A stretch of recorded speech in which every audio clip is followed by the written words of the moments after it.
আমার জায়গাটায় আর ঢোকার চেষ্টা করিস না, সেটা আমাকেই ছেড়ে দে।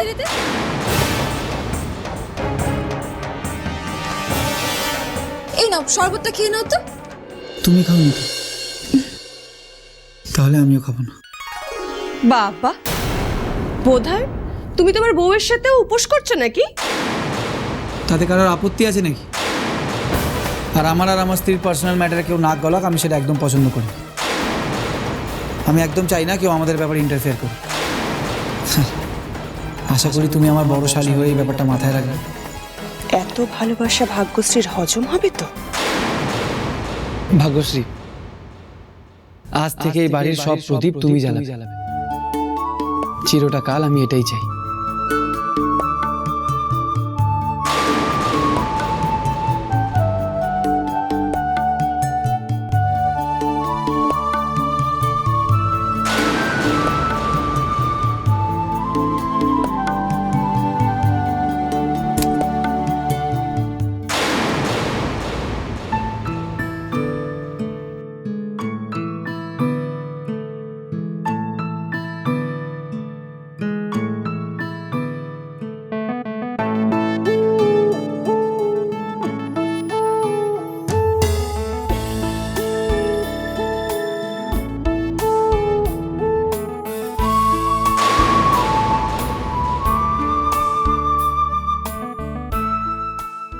সাবধানে জ্বালাস ভাগ্যশ্রী, প্রদীপ জ্বালাতে গিয়ে যেন নিজের আঁচল না জ্বলে যায় দেখিস। শুভ কাজের সময় নিজেদের লোকেদের কখনো অমঙ্গল চাইতে নেই রে বর্দি। আর তুই হলি আমার বর্দি, আমাকে এত ভালোবাসিস, এত ভালো চাস আমার কখনো ক্ষতি হতে পারে?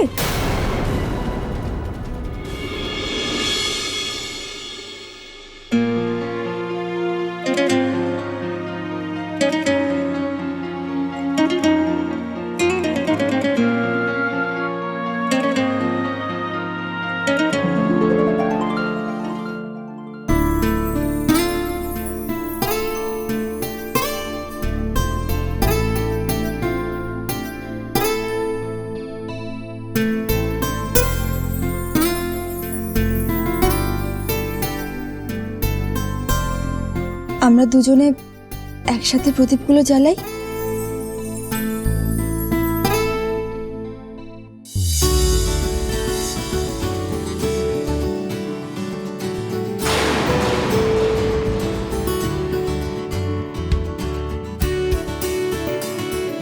চিরটা কাল আমরা দুজনে যেন এই সংসারটাকে এইভাবেই আলোয় ভরিয়ে রাখতে পারি।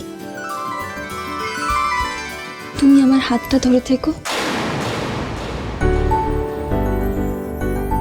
আমি তোমার হাত সারা জীবন এইভাবেই ধরে থাকবো, চিরটা কাল।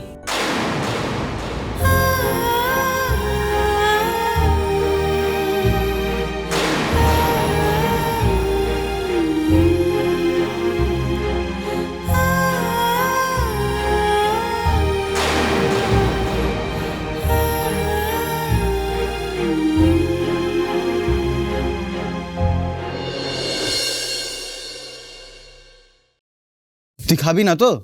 না, বললাম তো। ঠিক আছে, আমি একাই খেয়ে নি।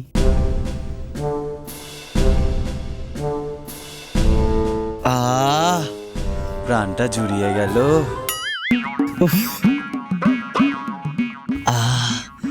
শান্তি শান্তি।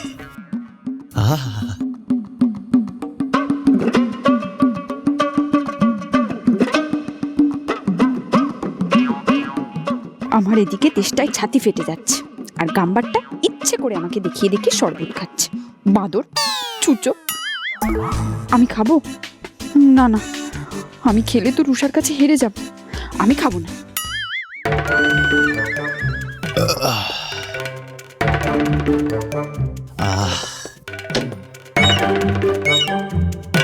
রইল, খেলে খাস, না খেলে আমাকে জানাস, আমি মেরে দেবো।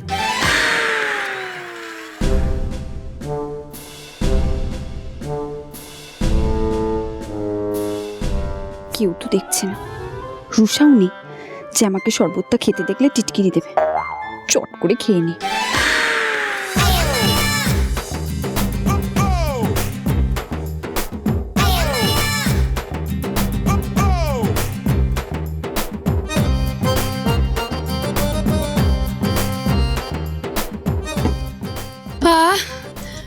বাবা শান্তি, ভাগ্যি শুভটা শরবতটা এনেছিলাম।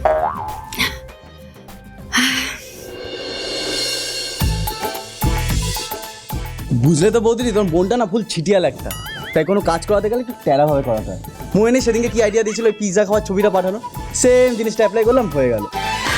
পাজি একটা, বউকে কেউ ছিটিয়াল বলে?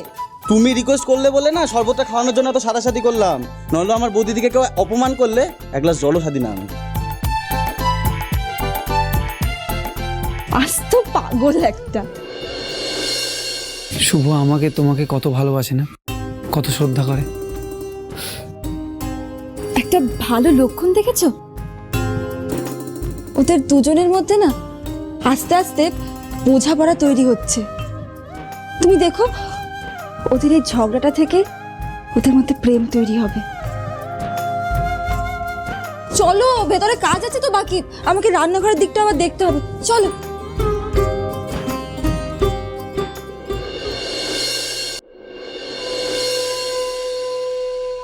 এই রিয়া, একটু শোনো। হ্যাঁ মামি। বলছি কি, ওখানে লঙ্কাগুলো আছে, একটু নিয়ে এসো না, লঙ্কার বড়া ভাজবো। আচ্ছা।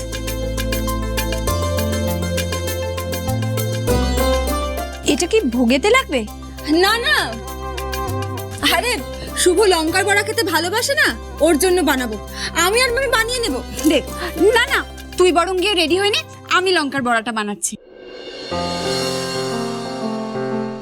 আচ্ছা বানা। আমি তো এটাই দেখতে চাইছিলাম রে রিয়া, শুভর নাম শুনে তুই লঙ্কার বড়াটা বানাতে চাস কিনা। শুভ খাবে শুনে রিয়া কেমন বানাতে ছুটলো দেখলে? তুমি ইচ্ছে করে শুভ খাবে বললে না? সত্যি তোমার আইডিয়াগুলো দারুণ।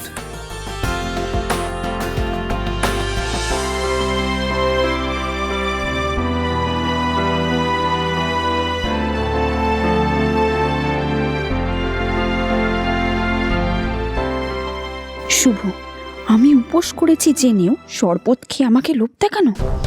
তোকে আমি মজা দেখাবো, এমন লঙ্কার ঝাল মারবো যে তোর আগা পাঁচতলা চলে যাবে।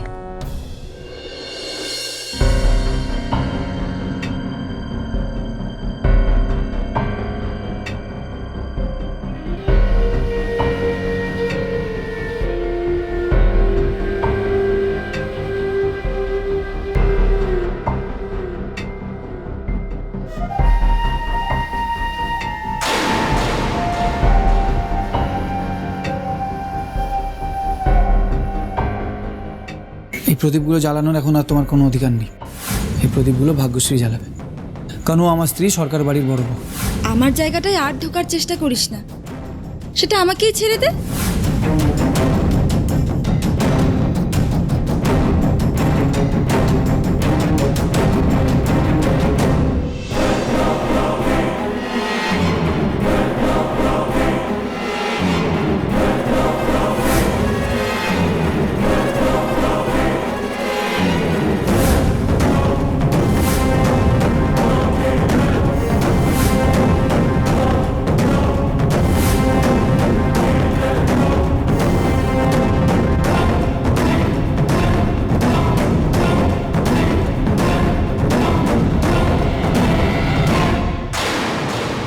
এ কি বর্দি, তুই এই ঘরে? আমি দেখতে এলাম সরকার বাড়ির বড় বউ চিলেকোঠার ঘরে কেমন কষ্ট করে আছে। চিলেকোঠার ঘরে থাকলে কষ্ট করে থাকতে হবে, এটা তোকে কে বললো বর্দি? ঘরের সাইজ থেকে সুখ বিচার করতে যাস না, মনটাকে বড় কর। যার মন যত বড় হয় সেই মনে তত বেশি আনন্দ ধরে। আর বর্দি, এই বাড়ির মানুষগুলো আমাকে এত ভালোবাসে না যে কোন ঘরে থাকলাম না থাকলাম এসব কথা মাথাতেই আসে না।